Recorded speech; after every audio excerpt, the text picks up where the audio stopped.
सुतम नमोजटा मंडलम सावचन्द्रम इति दियानां चरितं रघुनाथस्य शतकोटि प्रवैस्तराम इति दियानां चरितं रघुनाथस्य शतकोटि प्रवैस्तराम एकैकमक्षरं पुंसां महापातकनाशनं दात्वानि लोपलश्यामं रामवराजी. व्हिडिओ बघणाऱ्या प्रत्येकाला महाप्रपंचतर्फे तेजस तुंगारचा सप्रेम जय शिवराय, सप्रेम जय श्रीराम. मित्रांनो, सुरुवातीला तुम्ही जो व्हिडिओ बघितला तो उद्धव ठाकरे आणि त्यांच्या उभाटा सेनेनं जे आंदोलन केलं आणि तिथे हनुमान चालीसा वगैरे म्हणायचा प्रयत्न केला, रामरक्षा म्हणायचा प्रयत्नच केला कारण त्यांना म्हणता तर आलेलं नाहीच. सुरुवातीच्या व्हिडिओमध्ये तुम्ही बघितलं उद्धव ठाकरेंच्या हातामध्ये पुस्तक आहे ज्याला आपण पोथी म्हणतो, त्यात रामरक्षा हनुमान चालीसा असं सगळं लिहिलेलं आहे. ते त्यांना वाचून म्हणता येत नव्हतं. मागे त्यांचा मुलगा उभा, चिरंजीव उभे आदित्य ठाकरे, ते फिदी हसतायत या सगळ्या प्रकरणावर आणि हे हिंदुत्वाचा हुंकार देत आहेत.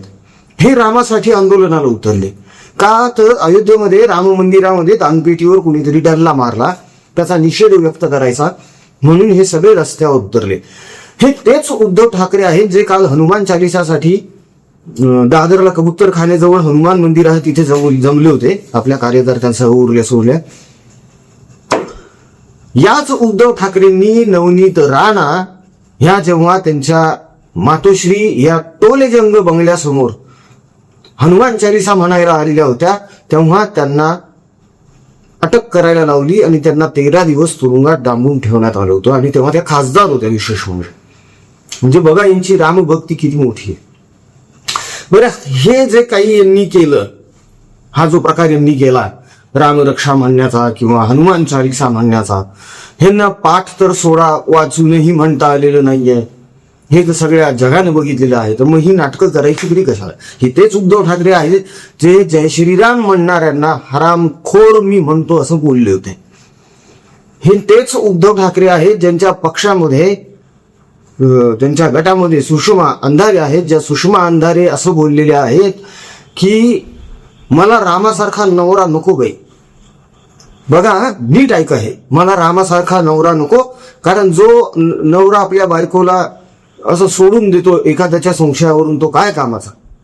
मग तसाच सीतेनं संशय घेतला नाही का की तुम्ही 14 वर्ष जंगलात होते, मग तिकडं शौरी सोबत हमने तुमको देखा तुमने हमको देखा सगळे तळपायाची आग तेव्हा मस्तकात गेलेली होती. प्रभू श्रीराम यांची सावत्र म्हणजेच माता कैकेयी यांनी दशरथाकडून वचन घेतलं स्वतःच्या पुत्राला राजा बनवण्याचं आणि त्या वचनामुळे, त्या दिलेल्या शब्दामुळे ते प्रभू श्रीरामांशी बोलले आणि वडिलांच्या केवळ एका सांगण्यावर प्रभू श्रीराम वनवासात निघून गेले, तेही बायको सकट. आता तुम्ही विचार करा, जो माणूस इतके एथिक्स पाळणार आहे, जो देव जो इतक्या मर्यादा पाळतो, मर्यादा पुरुषोत्तम आहे, कधी त्यांनी कोणाचा अपमान केला नाही, कोणाचा शब्द पडू दिला नाही, त्यांच्याबद्दल असलं घाणेरडं बोलणं शोभतं का हो? हे आधी राम आणि कृष्णाला थोतांड बोललेले आहेत. प्रभू श्रीरामावरून हनुमान चालिसावरून यांनी टीका केली. मध्यंतरी एकदा भोंगाराव कॅमेरा समोर आले होते आणि भोंगाराव तसं बोललेले होते, आम्हाला अक्कल शिकवू नका, आम्हाला सगळं देतं. आणि मग त्यांनी मारुती स्तोत्र म्हणायला सुरुवात केली, वनारी अंजनी सुता रामदूता प्रभंजना. इतकंच बोलले आणि थांबले. म्हटले आम्हाला आमच्या आई वडिलांनी सगळं शिकवलेलं आहे, सगळं शिकवले तर मग किमान 5 ओळी अजून बोलून दाखवायच्या असत्या, पण नाही जमत हो यांना तेवढंच पोपटपंची करणं येतं. खरा हनुमान चालीसा काय आहे यांना माहिती तरी असेल का? तर तो माहित आहे डॉक्टर श्रीकांत शिंदे आणि राज्याचे मुख्यमंत्री गृहमंत्री देवेंद्र फडणवीस यांना. ज्यांचा बघितलं ना तुम्ही व्हिडिओ, हे कसे गडबडत होते तिथे हनुमान चालीसा वाचताना. पण आता या दोघांचा व्हिडिओ पण बघा, म्हणजे तुम्हाला लगेच फरक लक्षात येईल यांच्यातला. हे हिंदुत्वाचा ढोल वडवत आत्ता मैदानात उतरलेले आहेत. मात्र खरं हिंदुत्व कसं जगायचं असतं, जपायचं असतं, हे या दोघांकडे बघून लगेच कळतं मित्रांनो. या दोघांचाही व्हिडिओ तुम्हाला मी दाखवणार आहे. मात्र त्या अगोदर हात जोडून एक कळकळीची विनंती आहे मित्रांनो. बघा, दुष्काळग्रस्त परिस्थितीतून अजूनही आपला बळीराजा म्हणावा तसा सुस्थितीत आलेला नाहीये. त्याच्या कुटुंबावर अजूनही संकट आहे. बरेच ठिकाणी असं बघायला मिळाले की त्यांना पोटभर खायला सुद्धा मिळत नाही. जो जगाला पिकवून खाऊ घालतो त्याला. कॅन्सरग्रस्त रुग्ण बिचारे कुठून कुठून येतात, महाराष्ट्राच्या कानाकोपऱ्यातून, खेड्यापाड्यातून. रेल्वे तिकिटाला पैसे नसतात त्यांच्याकडे, जेवणाला आणि औषधाला कुठे येणार आहे. तर अशांची आपण सेवा करत आहोत, अशांना सहकार्य आधार देत आहोत. तर या परिवाराच्या कार्यामध्ये आपणही आपलं योगदान आणि सहकार्य द्यावं ही नम्र कळकळीची विनंती आहे मित्रांनो. काल मी आपल्या परिवाराच्या व्हॉट्सअपवरून आपल्या आधीच्या सहकारींना मेसेजेस सुद्धा केलेले आहेत की बघा, जमलं तुम्हाला तर पुन्हा एकदा पुढे या. तर दिल्या गेलेल्या जीपे फोनपे क्रमांकावर आपल्या इच्छेनुसार मर्जीनुसार आपल्याला जे योगदान आणि सहकार्य करता येऊ शकतं निश्चित करा मित्रांनो. त्या ट्रान्झॅक्शनचा स्क्रीनशॉट आपल्या परिवाराच्या व्हॉट्सअप नंबरवर ठेवा, म्हणजे आपल्याला त्याची रीतसर पावती बनवता येईल आणि त्याचा ट्रॅक रेकॉर्ड ठेवून आपण हे योगदान नक्की कसं युटिलाइज करत आहोत हेच देखील तुम्हाला कळवण्यात येईल. तेव्हा मन मोठं करून माणुसकीचं दर्शन घडवत पुढे आहे. आता बघूया डॉक्टर श्रीकांत शिंदे, देवेंद्र फडणवीस आणि उद्धव ठाकरे यांच्यात काय फरक आहे.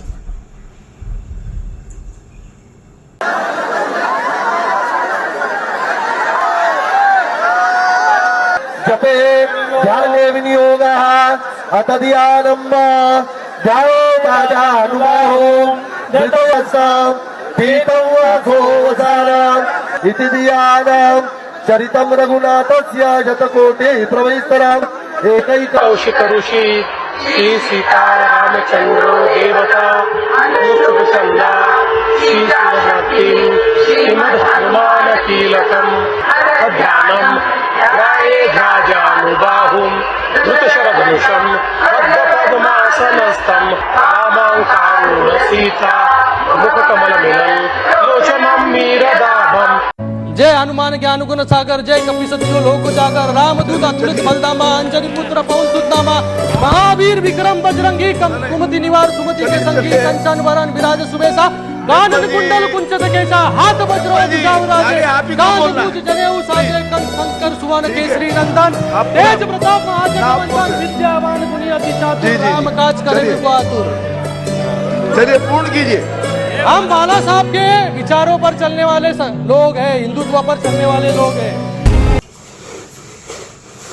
फरक स्पष्टच झाला मित्रांनो. उद्धव ठाकरे यांना हनुमान चालिसाच्या 2 ओळी सुद्धा चरण सुद्धा म्हणता आलेली नाही आहेत.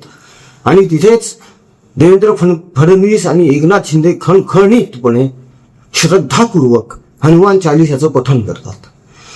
देवेंद्र फडणवीस हे फक्त स्वतःपुरतच ठेवतात का हे मर्यादित तर नाही. त्यांनी त्यांच्या कन्येला सुद्धा हे संस्कार दिलेले आहेत. त्यांची कन्या देवीजा ही देखील अस्खलितपणे हनुमान चालिसाचं पठण करते, रामरक्षेचं पठण करते.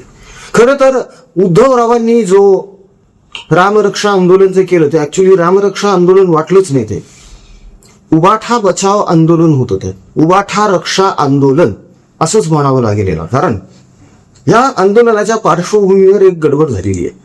म्हणजे उबाठा गट परत मोठ्या प्रमाणावर फुटतो की काय असं समोर यायला लागलेलं आहे. नुकत्याच त्यांच्या शुभांगी पाटील नावाच्या एक नेत्या आहेत ज्यांनी शिंदे सेनेमध्ये प्रवेश केलेला आहे. म्हणजे यांना उत्तर महाराष्ट्रामध्ये सुद्धा झटका बसलेला आहे. म्हणजे ऑपरेशन टायगर अजून संपलेलं नाहीये हे ढळढळीतपणे समोर येतं. आता पुढचा मुद्दा असा आहे की हे आंदोलन 5 तारखेला न करता आधी करावं असं उबाठातल्या काही नेत्यांचं म्हणणं होतं. याच्यामध्ये मिलिंद नार्वेकर, अनिल देसाई, अरविंद सावंत हे सगळे नेते. आणि या सगळ्यांच्या विरोधामध्ये एक व्यक्ती उभी होती. तिचं नाव आदित्य उद्धव ठाकरे.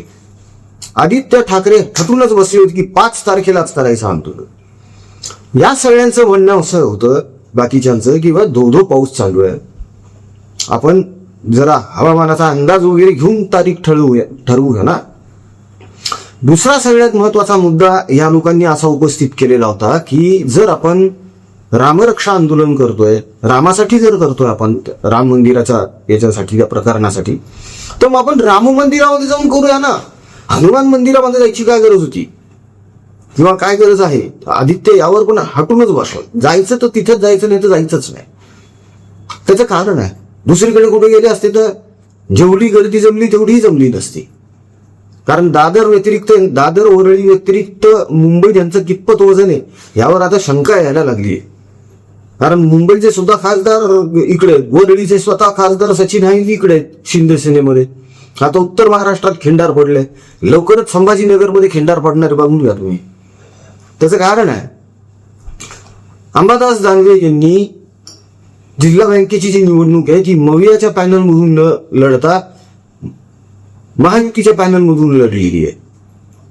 आता हे कितीही जरी म्हणत असले की स्थानिक पातळीवरचे निर्णय, स्थानिक पातळी, अरे विधान परिषदेचे आमदार गेलेले तुम्ही, त्यांना स्थानिक पातळी काय म्हणता? जबाबदारी आहे ना त्यांच्यावर किती मोठी. नेतेच ना ते आज शिवसेनेचे, तुमच्या उबाठा गटाचे. ते जर महायुतीमध्ये जाऊन निवडणूक लढत असतील तर तुमचं कायच राहील आता. म्हणजे झटक्यावर झटके बसणारच आहे. आणि किंवा तर असं आहे की सचिन अहिर जे तिकडे गेलेत शिंदे सेनेत, ते लवकरच सुषमा अंधारेंना सुद्धा निमंत्रण देणार आहेत तिकडे. आता शिंदे साहेब प्लीज माफ करा, हे बोलावं लागतंय, पण या हिंदू द्वेष्टा बाईला कृपा करून आपल्या शिवसेनेमध्ये घेऊ नका, हिंदूंचा अपमान करू नका. मित्रांनो, हा एकंदर जो प्रकार तुम्ही सगळा आता बघितला, ऐकला, उद्धव ठाकरेंचं ते हसत खेळत पोराशी गप्पा मारत तिथं स्टेजवर उभं राहणं, हे तुम्हाला कितपत पटलं? मला हे सरळ सरळ नाटक वाटलंय, ढोंग वाटलेलं आहे. काहीतरी करायचं आणि परत सहानुभूतीची लाट मिळवायची, परत एकदा हिंदुत्वाचा हुंकार देऊन बघायचा. अरे बाबा, पण जे बाळासाहेब ठाकरेंना जमलं ते तुम्हाला नाही जमणार. त्याच्यासाठी रग लागते अंगामध्ये. उद्धव ठाकरेंमध्ये ती आहे का? नाही. आदित्य ठाकरेमध्ये आहे का? नाही. नुसतंच म्हणायचं ऑपरेशन तुडवा, ऑपरेशन तुडवा. खरं तर हे सगळे मिळून उबाठा गट बुडवा असाच प्रकार सध्या दिसून येतोय. त्याच्यामुळे यांच्या कुठल्याच वाक्यावर विश्वास नाही राहिला आता. बाकी या सगळ्या प्रकारावर आपलं काय मत आहे जाणून घ्यायला निश्चितच आवडेल मित्रांनो. तेव्हा दिल्या गेलेल्या जीपे फोनपे क्रमांकावर आपलं योगदान नक्की द्या, सहकार्य नक्की करा त्या शेतकऱ्यांसाठी, आपल्या गरीब कॅन्सरग्रस्त रुग्णांसाठी. सोबतच व्हिडिओला कमेंट करायला विसरू नका. व्हिडिओ आवडला असेल तर व्हिडिओला लाईक करा. जीपे फोनपे क्रमांक आहे तुमच्याकडे, यावर ट्रान्झॅक्शन केल्यानंतर त्याचा स्क्रीनशॉट व्हॉट्सअपवर ठेवा, म्हणजे त्याची वीजसर पावती म्हणून त्याचा ट्रॅक रेकॉर्ड ठेवून आपलं योगदान नेमकं आपण कसं वापरतोय हे तुम्हाला कळवून येते. व्हिडिओ आवडला असेल तर लाईक करा, कमेंट करा, शेअर करा, चॅनलला सबस्क्राईब करा. जय हिंद, जय महाराष्ट्र, वंदे मातरम, जय शिवराय, जय शंभूराजे, जय भवानी, जय जगदंबा, भारत माता की जय, जय श्रीराम.